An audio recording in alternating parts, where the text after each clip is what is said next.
Buenos días, hermanos. Vamos a continuar con el libro de Esther para seguir meditando en la palabra de nuestro Dios. En un mundo superpoblado es fácil subestimar la importancia que tiene una sola persona. Habiendo tantas personas con tantos dones y habilidades que ya están haciendo tantas cosas que son tan importantes, ¿a quién le hago falta yo? ¿Qué puede hacer un solo individuo para contribuir a solucionar las abrumadoras necesidades de nuestro mundo? Bueno, como decía Edward Everett, solo soy uno, pero sí soy uno. Yo no puedo hacerlo todo, no obstante puedo hacer algo. Y aunque no puedo hacerlo todo, no me negaré a hacer lo que sí puedo. Usted es usted y nadie más, con sus convicciones, sus habilidades, su aspecto, su voz, su estilo. Y hoy vamos a ver el tema, pensemos y digamos lo que es justo, pase lo que pase. Vamos a orar. Padre, gracias porque nos permites abrir tu palabra, meditar en ella, deseando que a través de ella tú traigas bendición a nuestros corazones. Te lo pedimos en el nombre de Jesucristo. Amén. Bien, vamos a ver primeramente el impacto importante que puede hacer una sola persona. En las grandes batallas, una sola persona toma una decisión y llega a convertirse en ese héroe. También podemos pensar en Miguel Ángel, en Beethoven, estos artistas que hicieron su contribución. Ha habido científicos, inventores, exploradores, expertos de la tecnología que hoy disfrutamos en este tiempo tan difícil de pandemia. También ha habido valientes predicadores. La iglesia también ha sufrido cambios muy buenos. Podemos pensar en Reina Valera, podemos pensar en Martín Lutero con sus 95 tesis para enseñar la verdad de la palabra. Podemos pensar en Bunyan, en Calvino y en otras personas. En la Biblia no encuentro muchas historias acerca de grandes cruzadas y de grandes reuniones evangelísticas que abarcaban a toda una ciudad. Encuentro más bien a hombres y mujeres individuales que hicieran un impacto personal, que marcaron la pauta, que dieron el frente solos y cambiaron sus tiempos e hicieron historia. Veamos versículos que declaran la importancia de una sola persona.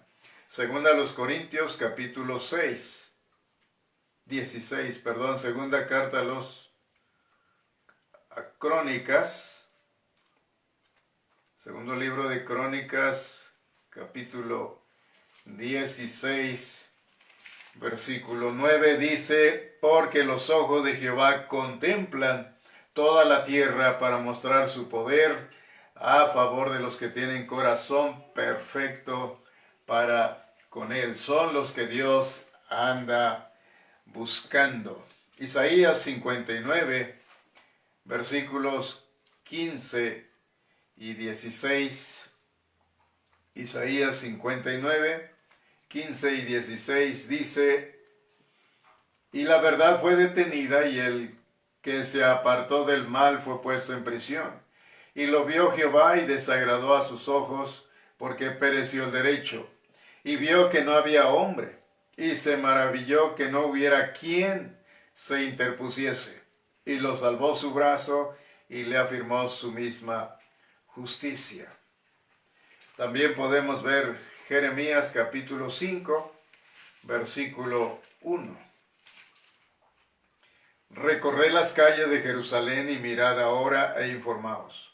Buscad en sus plazas a ver si halláis hombre, si hay alguno que haga justicia, que busque verdad, y yo la perdonaré. Solamente buscaba un hombre para salvar la ciudad. Y Ezequiel capítulo 22, versículo 30, dice de esta manera: y busqué entre ellos hombre que hiciese vallado, y que se pusiese en la brecha delante de mí a favor de la tierra, para que yo no la destruyese, y no lo hallé. Solamente buscaba un hombre que pudiera interceder, y no halló ninguno. Bueno, un solo misionero ha podido evangelizar una tribu. Un hombre de Estado defiende lo justo. Un solo ciudadano decidido, firme, se opone a la iniquidad. ¿Y qué hizo Esther? Ella sola se arriesgó y una nación fue preservada. Los judíos habían sido amenazados de exterminio. ¿Por quién? Por Amán. Y podemos ver allí en Esther capítulo 3, versículo 15. La última parte dice: y el rey y Amán se sentaron a beber, pero la ciudad de Susa estaba conmovida. Qué terror había en sus corazones de los judíos. En sus mentes había ese miedo. Nadie podía cambiar este plan. ¿Acaso Mardoqueo?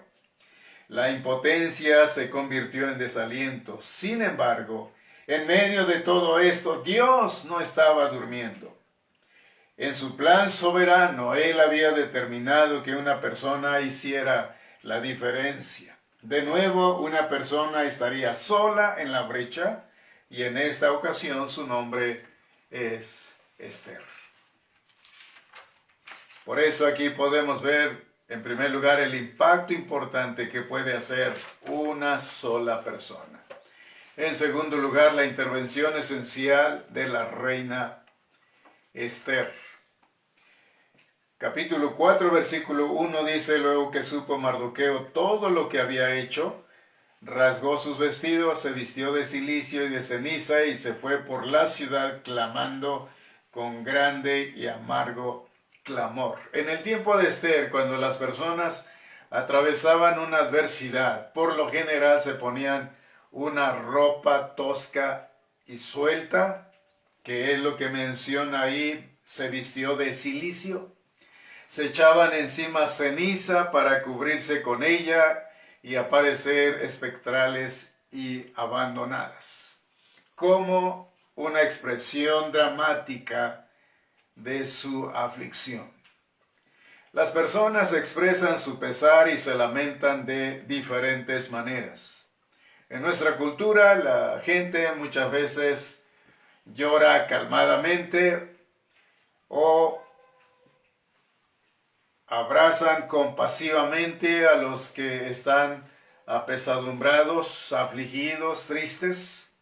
Pero en el Oriente el dolor se ha expresado siempre en forma dramática y a viva voz. Y eso es lo que Mardoqueo hace aquí, que dice: y se fue por la ciudad clamando con grande y amargo clamor, gritando la situación que estaban pasando como pueblo judío.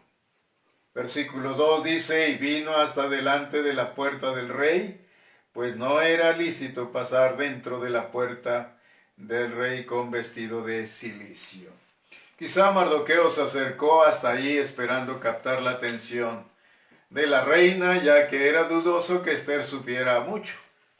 Pero Susa, la capital, no era el único lugar donde se estaban produciendo esas demostraciones de luto. Veamos qué nos dice el versículo 3. Y en cada provincia y lugar donde el mandamiento del rey y su decreto llegaba, tenían los judíos gran luto, ayuno, lloro y lamentación, cilicio y ceniza era la cama de muchos. Es un cuadro generalizado de aflicción y congoja expresados a viva voz. ¿Ha notado usted cómo une el sufrimiento a las personas? ¿Cómo responde la gente frente a los desastres? El sufrimiento nos saca de nuestras casas y nos pone en contacto con nuestros vecinos. Una persona mencionaba cuando a Florida le pegó duro el huracán Andrew. Él decía, bueno, el huracán hizo desastre, derribó nuestras cercas para que conociéramos a nuestros vecinos. Las dificultades nos obligan a tomarnos de las manos y acercarnos íntimamente. ¿Y qué vemos aquí? En el versículo 3, judíos llorando, lamentándose y ayunando juntos. Veamos el versículo 4, y vinieron las doncellas de Esther y sus eunucos y se lo dijeron. Entonces la reina tuvo gran dolor y envió vestidos para hacer vestir a Mardoqueo y hacerle quitar el cilicio, mas él no los aceptó. Entonces, ¿qué está sucediendo con Mardoqueo? ¿Por qué está enlutado? ¿Y qué hace Esther? Veamos versículos 5 al 8. Entonces Esther llamó a Atac, uno de los eunucos del rey, que él había puesto al servicio de ella, y lo mandó a Mardoqueo con orden de saber qué sucedía y por qué estaba así. Salió pues Atac a ver a Mardoqueo a la plaza de la ciudad que estaba delante de la puerta del rey. Y Mardoqueo le declaró todo lo que le había acontecido y le dio noticia de la plata que Amán había dicho que pesaría para los tesoros del rey a cambio de la destrucción de los judíos. Le dio también la copia del decreto que había sido dado en Susa para que fuesen distribuidos a fin de que la mostrase a Esther y se lo declarase. Y le encargara que fuese ante el rey a suplicarle y a interceder delante de él por su pueblo. Mardoqueo no solo le informa a Esther a través de su sirviente, sino que también le envía la evidencia oficial, una copia del texto del edicto. Mardoqueo no perdió el control de sus emociones ni exageró, sino que fue muy cuidadoso con la información que envió.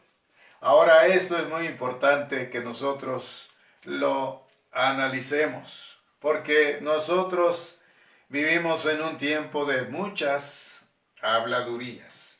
Pocos dan información precisa y confiable. ¿Es usted uno de estos? ¿Tiene cuidado con lo que dice? ¿Conoce bien los hechos? ¿Ofrece pruebas? Muchas personas han sido perjudicadas por los chismosos y tal vez usted ha sido alguna de esas personas perjudicadas. Entonces tenga cuidado con lo que dice y también cómo lo dice. Asegúrese de transmitir el mensaje correcto a la persona correcta y con la motivación correcta. Mardoqueo cumple con todos estos requisitos. Transmite el mensaje correcto.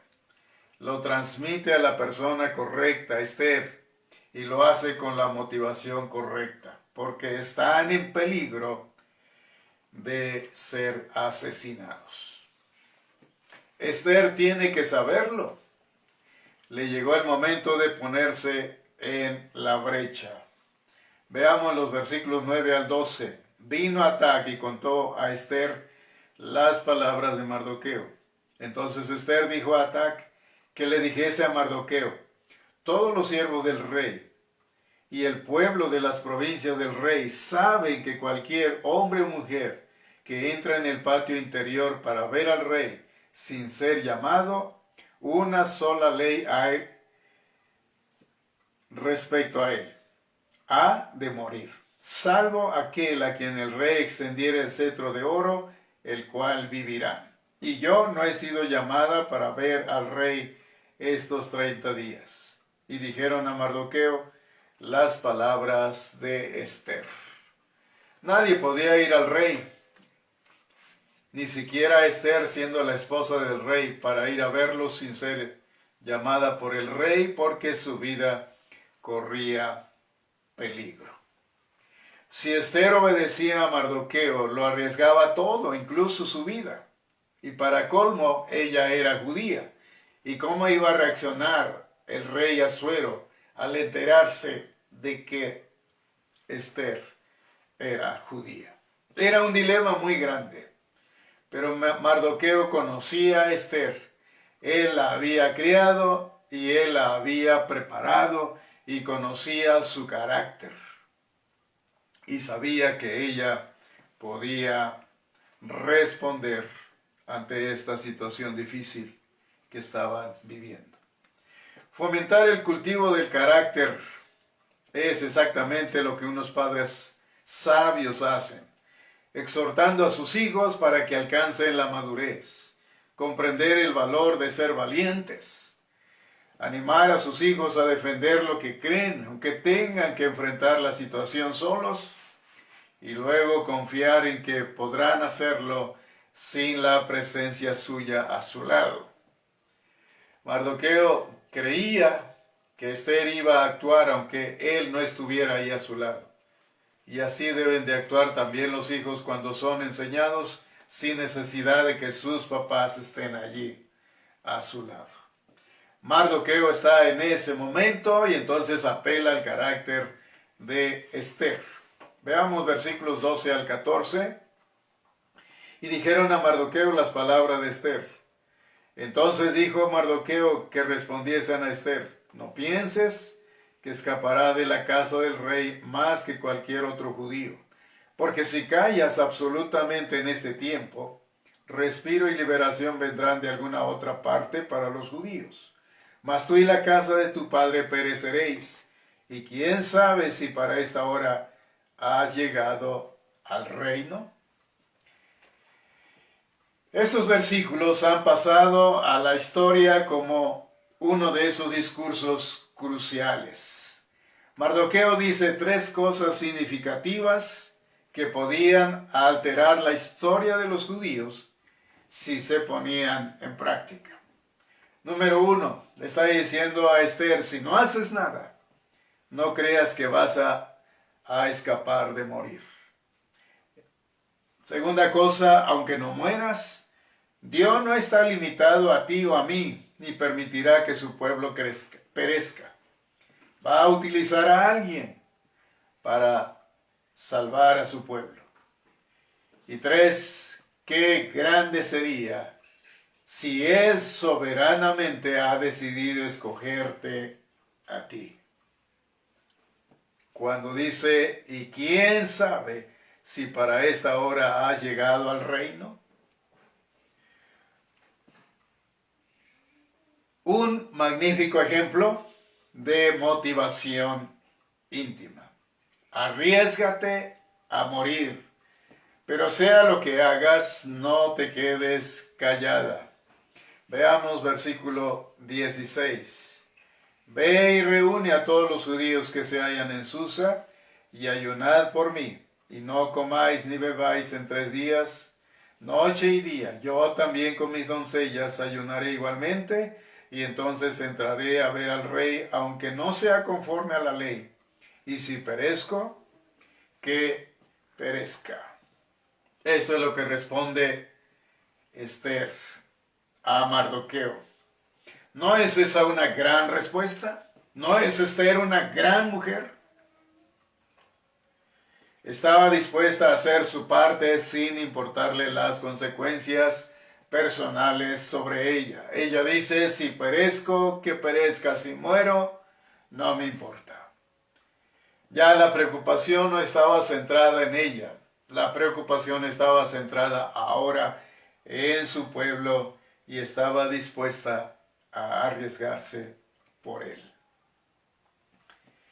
Podemos recordar esa historia que encontramos en el primer libro de Samuel, capítulo 17, cuando el papá de David le dice a David que lleve alimento a sus hermanos al campo de batalla y que pregunte cómo se encuentran ellos. Cuando David llega al campamento, está a punto de iniciarse el combate. Y estando allí David, en ese momento sale aquel gigante y desafía al pueblo de Israel. Y David escucha estas palabras. Y en ese celo que tiene por Dios. Él dice, ¿quién es este filisteo incircunciso para que provoque a los escuadrones del Dios viviente? Su hermano se da cuenta de esto y le reclama y lo regaña, y dice allí en el versículo 29 que David le responde a su hermano, ¿qué he hecho yo ahora? ¿No es esto mero hablar? Lo que David está diciendo, ¿no hay una causa que defender? Por supuesto que sí, hay una causa. Y la respuesta de David implica, ¿qué están haciendo sentados en sus tiendas? ¿Temblando de miedo?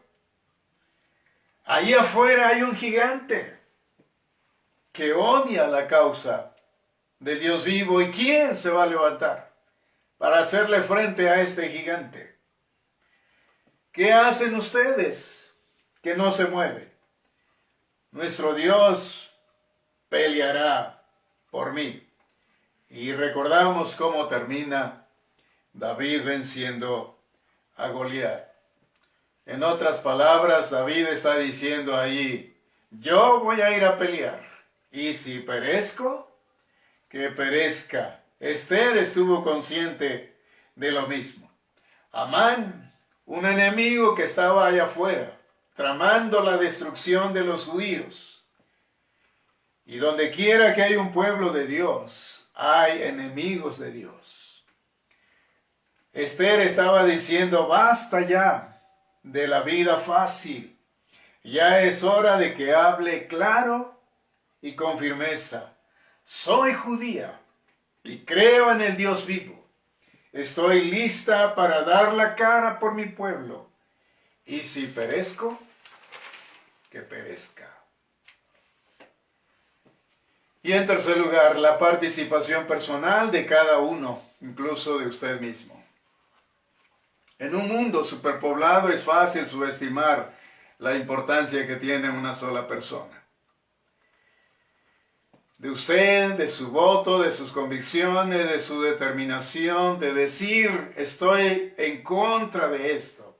Hay muchas cosas importantes como para hacer que demos la cara solos. ¿Importa que me involucre o no? Claro que sí. Es verdad que Dios tiene otras formas de lograr sus objetivos. Tiene otras personas que puede utilizar. A Él no lo frustra ni le impide actuar la posible indiferencia suya o la mía. Pero si eso sucede, los perdedores somos nosotros. Si hemos sido llamados para un tiempo como este, qué trágico sería que no respondamos en esa hora.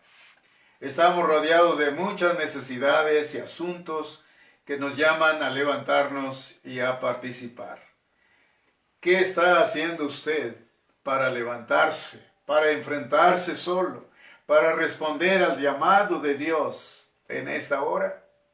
Hay muchas necesidades, familias que están mal, familias disfuncionales, personas que no tienen qué comer, personas adictas a las drogas, al alcohol, personas huérfanas, viudas,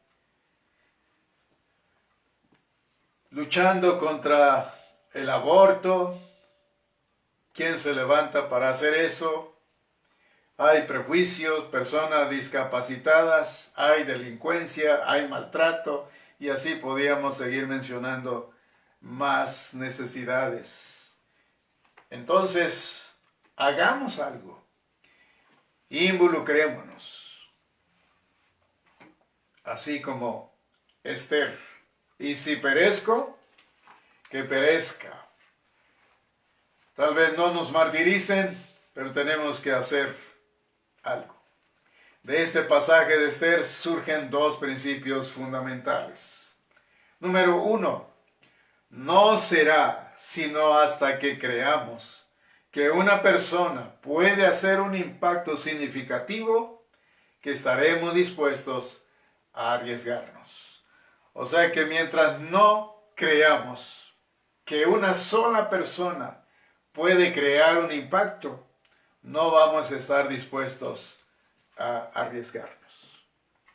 Entonces dejémonos de preocupar tanto cuidándonos las espaldas por lo que otros van a decir de nosotros. Nosotros al que tenemos que darle cuentas es a Dios. Y Él es el que va a dar el valor y la sabiduría para que usted se levante. Es posible que usted sea uno solo, pero es uno. Por lo tanto, arriésguese. Y número 2, solo cuando nos movemos del refugio seguro, de la teoría, al mundo arriesgado de la realidad, hacemos de verdad impacto.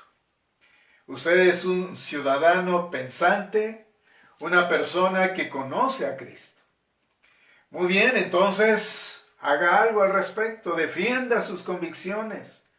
Aunque se quede solo, solo los hechos son los que nos conectan a la realidad. Los que nos sacan del refugio seguro de la teoría. Nada ganamos con teorías. Hay que hacer algo. ¿Hace una sola persona una diferencia?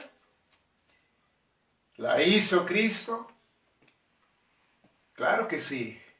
Juan 3:16 dice, porque de tal manera amó Dios al mundo que ha dado a su Hijo unigénito. Dios hizo algo. Dio a su Hijo.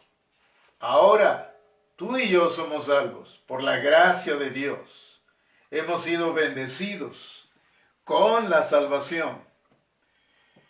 Y ahora, ¿qué ha hecho usted con lo que cree? ¿Qué está haciendo? ¿O qué estamos haciendo? Qué gran ejemplo es Esther para nuestras vidas.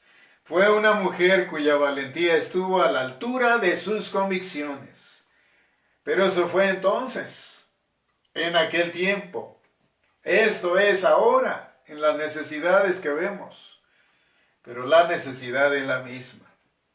La de que haya personas como usted y como yo, dispuestos y listos para pensar y hacer lo correcto, pase lo que pase. ¿Lo está usted?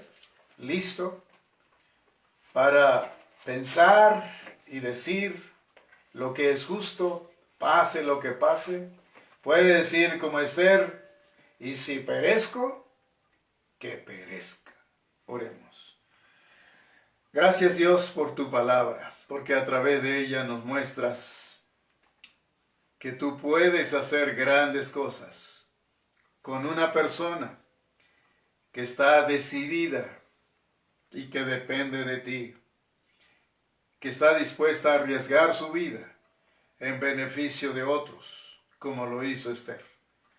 Hay necesidades en el día de hoy y tú estás buscando quien se levante y diga, aquí estoy, Señor, estoy listo para servirte, pase lo que pase. Estoy dispuesto a dar mi vida por tu causa, por tu nombre.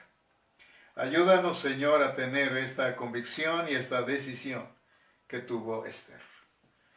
Todo esto te lo pido en el nombre de Jesucristo. Amén. Que Dios les bendiga.